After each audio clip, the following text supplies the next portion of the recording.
This is Boxing Tickets NI in association with SB Sports. It's a glorious day in Belfast today, and I guess 6 weeks today, Paddy, you'll be weighing in for another fight in SSE. We obviously initially didn't do an interview with you because I think at that stage when the show was announced, you could have been fighting elsewhere, and I guess we can sort of mention now that you were very, very close to getting the Edgar Berlanga fight. Yeah, we were in talks with the Berlanga and Matchroom. I don't know, well, he just couldn't come to a deal, and now it seems that he's fighting Jason Quigley, which I think is a good fight. I think I wish Jason all the best in that.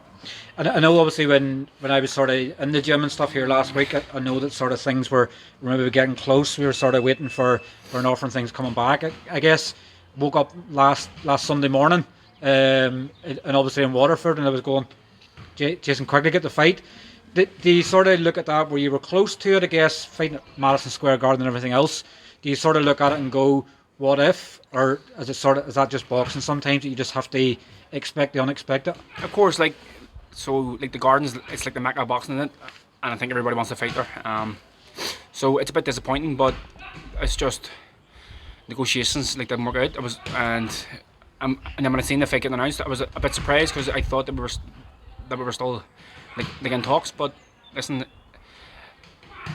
my mum always says, "What's for you won't go past you." So like it is what it is, and Jason and Berlanga fight late June, and if I get a good win on the 27th of May, there's no reason why I couldn't fight the winner. It's sort of what they bring on to there, the fact that, I know Jason Quigley is obviously now going to be fighting at super middleweight moving forward, and he said that in his post-fight thing in Dublin.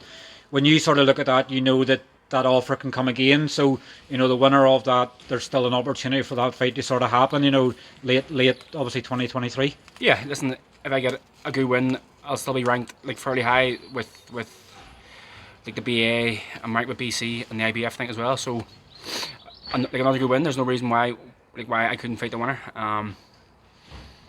Listen, that in boxing things change in seconds. Like last week I had loads of options, and this week it's kind of like we always had the SSC as a backup and a big fight plan. So it's no big deal. It's like the SSC when I first signed pro was a dream to walk out and in front of a packed crowd, which I'm going to do on 27th of May. And I'm going to be involved in a good fight, hopefully. I guess when you sort of look at it, and you sort of, when you look at MSG and everything else, you always had the backup plan of Belfast, and I've sort of always said to you, when you fight at home, it can sort of add bits to your game when you have that crowd and everything in the background. Obviously, I interviewed Conor Quinn earlier on, and we were sort of saying about the fact that seeing obviously everything rise for you from your sort of debut fight in the SSE. Obviously, it keeps building and building and building, and he wants to latch on to that sort of atmosphere. He can see, from you, he can see what's that as well. So you sort of look at it on the 27th of May, and I guess, the initial plan was Falcao, and it looked like he was going for the Dave Morrell for the regular belt, and obviously I'm not sure what's ongoing, obviously, since or what opponents sort of laid up, but you look at it sort of nearly maybe in some ways like a marking time, sort of to try and find a position, sort of, because it's super middleweight, you're sort of limited because Canelo holds all the belts. Yeah, listen, I don't know. We're still looking at opponents. I know we spoke to Falcao this week. I don't know the situation there. I think it can still happen. He's ranked number 7 with the BA, and there's many other fights. Listen, I just know that I want to be in good testing fights now. I'm 34. And I want to test myself. I want to see how far I can go. Hopefully we get a WBA belt on the line, which will hopefully put me in that position where I'm next in line. So there's as I say, it can change so quick. All it takes is a phone call to Conlan Boxing, and things could change. But there's a fight here next week for the Irish title. At light heavyweight, they can fight at super middleweight. So domestically, even on the European scene and the world scene, it's a stacked division, and there's many options. It's obviously, I sort of joked to you sort of last night, and sort of the fact that you're getting so many belts. You're nearly becoming like James Hennison. You're going to become like a belt collector. How's Tasha obviously feeling about obviously all these belts lying about the house? Has she tried the auctioning them off yet? No, well, she actually got 2 of them framed, so they're getting put up in the bar. I think I have a wee bar at the back, so they're going to go there. Listen, I love belts. I never won a belt as an amateur. My first belt was as a pro, so the more the merrier. And obviously, I know another opponent was sort of talked about as well was Mark Heffron. Obviously, it looks like he's defending his British title against Zach Chili. Yeah. Do you sort of nearly see that as a sort of compliment, the fact that he'd rather defend the British than potentially be moving on, so close to world honours? Do you sort of look at it now where fights and opportunities don't come? Do you look at them more of they probably see as obviously too big of a risk? Not that fighters don't want to fight, but I don't know. I don't think like that's the case. I think Mark just fancies like the other fight better. It could be financially better. He could want to win the British belt like outright. So I don't think it's a case of avoiding me to fight someone else. But who knows? I don't know the situation. But I know that we were in talks with him as well, which would have been a cracking fight because he's like Irish blood in him as well, and he's a big puncher like myself. So as I say, we're trying to make these fights, and there's loads of options for everybody. So what will be will be. Whoever I fight on 27th of May, I just need to get myself in the right position and the right sort of conditioning to be able to fight. Does it help in the fact now that it's fully penciled in for Belfast? You can now fully focus on it rather than going and maybe too early into camp. If it was obviously looking like June for Belanga, you might have been too early. Obviously now that it's looking like it's concrete, you're in Belfast. Does that help put your mind at ease now? You can just focus on one date and potentially maybe a couple of different opponents, but it helps you obviously in your preparation now. Yeah, definitely. It was for a couple of weeks there. It was kind of like I didn't know the date, and I have a few things planned like with the family as well. So it's good to know the dates now and what's potentially after that as well. And for me, if it falls nice, I have a very good friend getting married. His stag do is on the 1st of June, which I wasn't going to go to, but now it looks like I can. But it's good to have a definite date now, and something to focus on. Now all we need is an opponent that kind of work towards, and to know like the style, the correct style like to train for. And obviously what a card it is. Obviously, you and obviously Anto both won IBO belts last year. These are obviously both getting to fight in the same card as Mick. First world title fight. I remember the last world title fight in Belfast. You were actually Windsor Park. You were sneaking about with the odd pint. Obviously trying to get into VIP with pints when you weren't allowed in the pitch. But do you think of obviously that amount of time has passed? For us not to have a world title fight in Belfast, 27th of May is massive for the future of Irish boxing. Yeah, listen, you have to give Mick and then Lopez massive credit for coming here firstly, and then Mick's a big star and he's able to bring it back to Belfast. It's a shame that there haven't been more, but I'm very confident that Mick can get over the line and then hopefully defend it towards the end of the year. So yeah, I was on Ram Burnett's first world title card and it was great, and I think this one's going to be twice as good. I've kind of been on Mick's wave with him because any show he's fought on here I boxed on, and I'm building a massive fan base from that as well, which is great. I just as you know, when you hear when I'm fighting, the crowd are emotionally involved, and I get loads of energy of that as well. So I'm looking forward to watching Mick and Lopez after I get a very good win. We're going to rename you now, obviously, Paddy Conlan instead. The Mexican part 2. The Mexican part 2. Yeah. But I guess it's sort of latching back to obviously Connor's interview earlier on, where he's obviously saying about showcasing and highlighting his talents to other people that's there. Yeah. You've obviously been a big factor of that, obviously throughout your career. Yeah. The more people seen you, and obviously the power is obviously a big thing, and that people like to see knockouts. So you're always going to get a lot of people that come involved with that. Yeah. What are you sort of expecting on the 27th of May? Because I guess every time you've sort of nearly been blown away by the support that's there. It looks like you've sold even more tickets this time around as well. I'm expecting to sell over 500 tickets. Again, the support's building every time, and I think the big cards help as well. Do you know what I mean? People want to go and watch boxing in the Odyssey, So it's getting bigger and better, and I'm expecting an even better night, because the last fight was kind of like a bit of a homecoming and a safe enough fight. This one's going to be like more of a risk, and hopefully a title on the line, and it's going to mean more like to me and the friends and family that come with me. How's obviously, I know you've had obviously problems with the hands and stuff like that. How's the hands feeling now that obviously I guess the relaxation sort of sometimes helps with that? Yeah, they're healing well. I've struggled with them from October, from the bun fight, but I have plenty of time to rest. I was sparring today. I done maybe 8 rounds today. No, everything's good. Fantastic. And I guess, when you think of it in 6 weeks to go, like, do you sort of now try to look at maybe, you're on that advanced level in boxing now, you can't look too far past obviously the next fight, but obviously we're looking at maybe potentially Falls Park obviously again in maybe August time as well. Is it hard for you to try and focus past? I guess in boxing you can't look too far ahead, because then you lose track of what's in front of you. But do you sort of envisage obviously a big obviously end to 2023? I was never the type of person to look past the next fight, and I'm still not. But I kind of went fight by fight. But I do want to look towards a top of my own bill, and I think like a win on the 27th of May like will lead me till potentially doing that. Mick could end up like fighting anywhere in the world, but Belfast and people like Owen and Conor Quinn and Colin Murphy, they can all benefit of what Mick's done for me. If I can do that like for them, it'd be great. So I would love the top of bill in Belfast. I'm still the top of bill, although I've only had 16 fights and I'm only pro 6 years, so it's like I'm not worried about that. But I've now built enough of a fan base, a very loyal fan base. I think they'll be able to do that.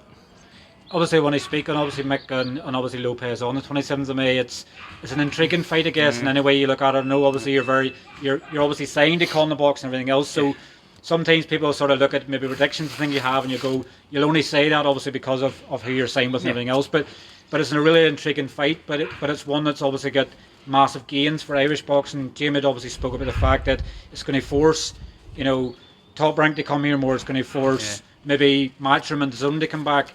It seems to be, and you've seen the effect that Frampton's had, you've seen the effect that Burnett's had. Obviously it's massive that Mick wins on the 27th of May, because the opportunities are then going to be endless. Everybody's going to want to come to Belfast and latch on to the next world champion there is. And that's it. Lopez, I think, does stuff that like the average boxer doesn't do, so he's a dangerous fight. He throws shots from strange angles, and he's very, very good. But I think Mick is a special fighter. You don't win the world championships as an amateur if you're not special. And I was over for a couple of days like with him, like in the gym over there, and he's a machine. He's just so dedicated, so fit, and super talented. And I think he's going to get a very impressive win, which again is going to bring TV back to Belfast, back to Ireland. It's great to see Katie Taylor on the week before, and that's Matchroom coming to Ireland. So listen, Matchroom have 3 or 4 at the same weight as Mick, and it's fights that people want to see. Lee Wood and Joyce Warrington. If Mick gets over this, they're fights that can get made, and I hope they're in Belfast, because again, I can be part of them shows.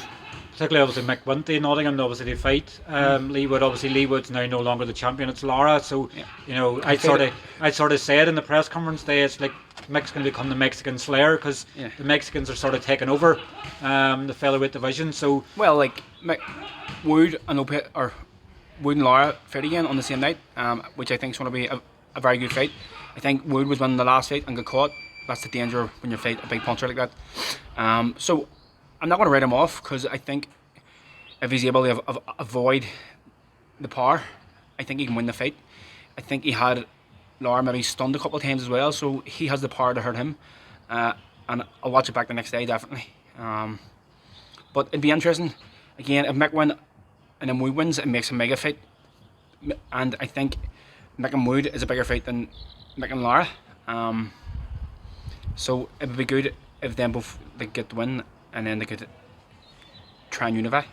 It's probably a shame, I guess, obviously in the news this week, obviously Casement Park obviously looks like it's going to go ahead for the Europeans in 2028.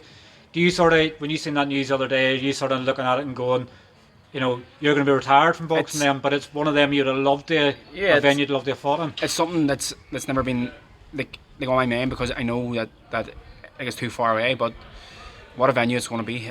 I hope that I'm still involved in boxing when it's they run on events like that, because I'll be there. The venue looks like it's going to be amazing, and I can't wait to go and watch like the GAA there. I played in the last club final ever at Casement Park, so once it opens again, I think it's going to be special. It's definitely, you know, because I know we have Windsor Park obviously in one venue, but obviously everybody wants to be in big venues, and particularly for a lot of West Belfast boxers. Yeah. And I know Kevin Yarko's been one that's obviously said that he wants to fight in it. Yes. It might even come maybe too late for him. I think it's 20. Yeah. It might be after the European Championships will be allowed to be opened up for anything else. Kevin definitely has the ability to be able to fight there. I don't know time frame ways. I don't know the hard falls, but Belfast is thriving like with boxing. It's becoming like the capital like in Europe. Which is great to see. If Mick gets the world title, it's going to make it even bigger, because people thrive off seeing people from their area becoming like freaking champions. So if that continues, I think Belfast is full of talent and we'll have much more champions. Obviously, when I finally touch on Galway next week, obviously I know you're going down to sort of support Jared Hughes, obviously in the gym here. It's obviously great. You know, I sort of think I mentioned yesterday or the day before, 2023 has been the year. 2022 was the year for the over 30s. Obviously yourself and Dennis and Anto and Eric always landing obviously big honours, but 2023 seems to be the year of homecomings. And obviously Kieran Malloy, you know, you'd nearly love to be from Galway, because it's been starved of boxing, that a ticket didn't even actually go on general sale. Yeah, me and Kieran was actually going to fight on the same bill in Galway last October, and then I got the chance to go fight like in Germany. So it's great to see that Conlan Boxing have like delivered on their promise. Galway, I think, is going to be a top class next week. Like from what I hear, there's a freaking waiting list of like hundreds of people looking tickets. And there's some very good fights on it. Jared Hughes, like Mark Lubb, I kind of played a bit of a hand and get them on the show, which is good. And it's his third fight. He's coming on well. And I'm looking forward to watching that. I'm looking forward to seeing Kieran. I'm looking forward to the All Irish fight as well. It's a great night. Did you only just spar Jamie in this camp for that fight? Did Kevin? Yeah, Kevin tried to arrange a sparring with me, like, to be fair, but it was Easter week and the kids were off school. I couldn't travel down. And then Jimmy, I think he was looking good. Jimmy's looking good. He's gutsy, he's big, he's rangy, he's strong, and he's game. So it's going to be an exciting fight again. It can't be anything else, because look at the styles. It's going to be very interesting. It's one of them, obviously, I guess, when you're friendly with both of them, you spar with them, you can't give opinions and everything else in the fight, but I guess what anybody wants is, no matter what the fight is, they want what it was over the 8 rounds, over the 10 rounds. I think it's hard to pick a winner, but I think it's a toss of a coin. It's going to be very similar, like the last fight. It's going to be close rounds, and it's going to be what you like. So the last time, as I said, I thought Kevin probably nicked it. At the end, so I didn't score it, but at the end I thought Kevin's probably nicked it. I've watched it back and I thought, do you know what? It's probably a fair enough result. Like around either way, like it's hard to argue. But it's good to see like domestic fights getting made. I was involved in 2 myself, and they were great. Right, finally, want to touch on, I missed this the last time. You obviously cleaned up the Irish Boxing Awards in 2022. Yeah. It seemed to be Glean sort of picked up quite a lot of awards down there. Obviously, D get Coach of the Year for the 2nd year running. Are you bribing Irish boxing for these awards? No. You obviously didn't go down to expect they bring back so much, but I guess that's just another testament of the fact that what you're doing isn't going unnoticed. Yeah, me and Owen went down. I think we left with like most of the awards, which was fun. It was good. Irish Boxer of the Year, like Irish boxing play like a massive role in like promoting the sport, and it's great to get like the recognition like from them guys and the public, because it's a public vote. Again, I'll say it again, Katie Taylor's like the queen and the king to me, like whatever what like she wants. She's